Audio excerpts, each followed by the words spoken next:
No, holy 4K, Batman! There's going to be some big changes here happening on the new Memphis channel over the course of the next few weeks, but I hope you guys will bear with me, stay patient, still experimenting with a few things. But I also wanted to sit down with you guys tonight and have a conversation about art. And that's art with a big, fat, capital A.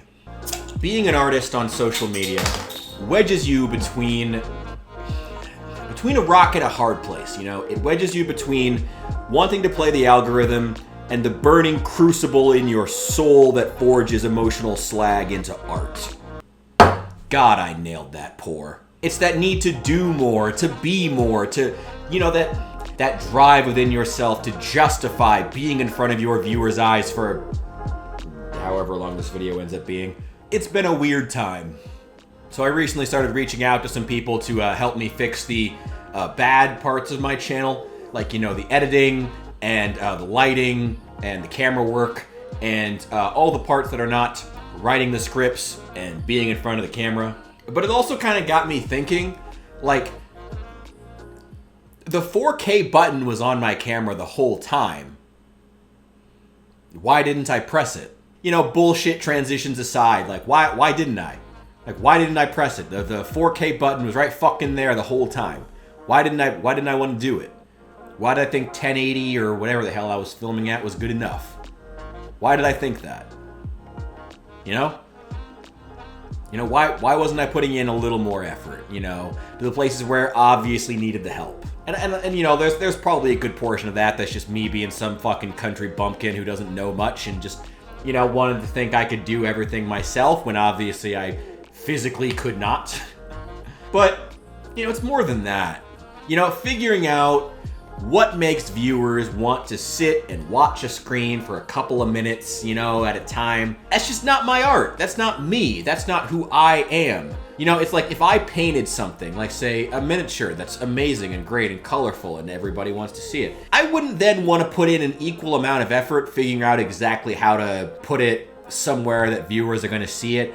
You know, that in and of itself is a different, often underappreciated art form. And that's the art form that I need someone else to come in and take over for me, or at least help me out with, you know? And it's got me thinking a lot about art and about these relationships and the fact that I can't just be the guy in front of the camera all the fucking time.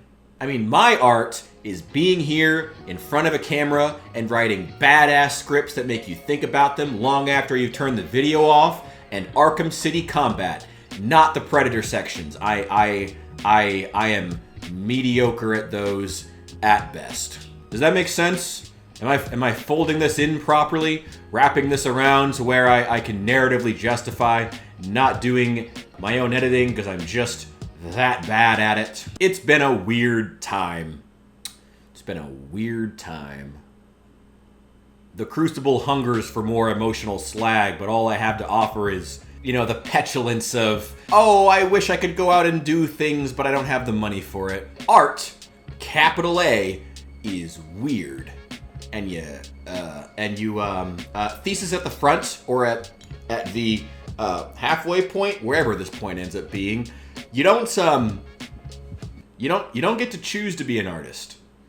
You just kind of are. When I would work a regular job, a regular 9 to 5, I would still get looked at weird, you know? Still get looked at like I was doing something wrong somehow. And it makes me more determined to want to go out and work that job and prove what a hard worker I am. But that's not really the point. The point is, you have this other thing that you're so much better at that you could be doing something with, and you're just not by working in some dry cleaners.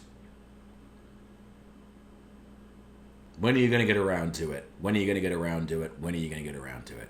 When are you going to get around to it? When are you going to get around to it? When are you going to get around to it? When are you going to get around to it, Rich? I see you editing this video. When are you going to get around to it? You know, I always had one of those personalities where I was like, man, you got to monetize this or die, because there's no point in you ever trying to work a regular job. Just no point. Ain't ever going to happen. Ain't ever going to happen. And yet I hate social media. Isn't that weird? It's like the place to be if you just want attention, right? It's so weird. And I think it's because social media has become so driven by formulas and not by people that it's like, it's putting the cart before the horse, you know? Like, artists don't want to be there because artists want to focus on people. Artists want to focus on making their art, which is going to impact people. They're not worried about the packaging. They're not worried about what specific combination of tricks is going to get people to maximize their time spent staring at their art fervently, you know?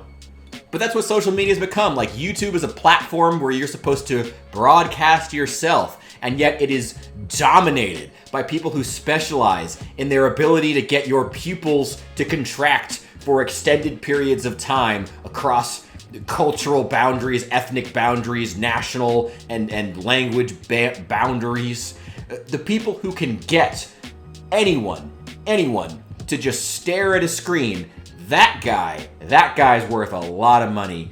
Getting people to stare at a screen, and that's never gonna be me, because I make art. I've never felt more pretentious than when that series of words came out of my mouth. But that's it at the end of the day. Artists don't care about formulas. They care about people, you know? Damn it. Where's an inspirational quote when you need one? Alright. So, I don't have a pre-planned emotion. Yes, I did use $1 as a bookmark. I don't have a pre-planned great quote, so I'm going to simply read the first bit of the next chapter I have to read in Rick Rubin's The Creative Act, which I've been working through for like 7 months and haven't made it through, but I'm really here to try now. In the first phase of the creative process, we are to be completely open, collecting anything we find of interest. We call this the seed phase. We are searching for potential starting points that, with love and care, can grow into something beautiful. At this stage, we are not comparing them to the best seed, we simply gather them.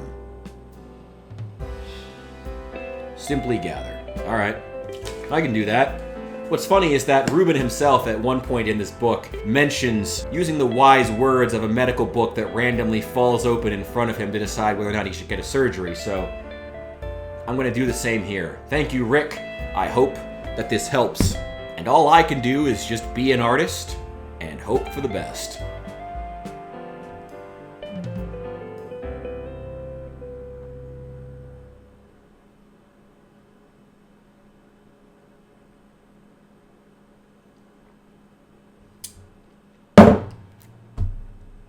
So here's to hoping for the best.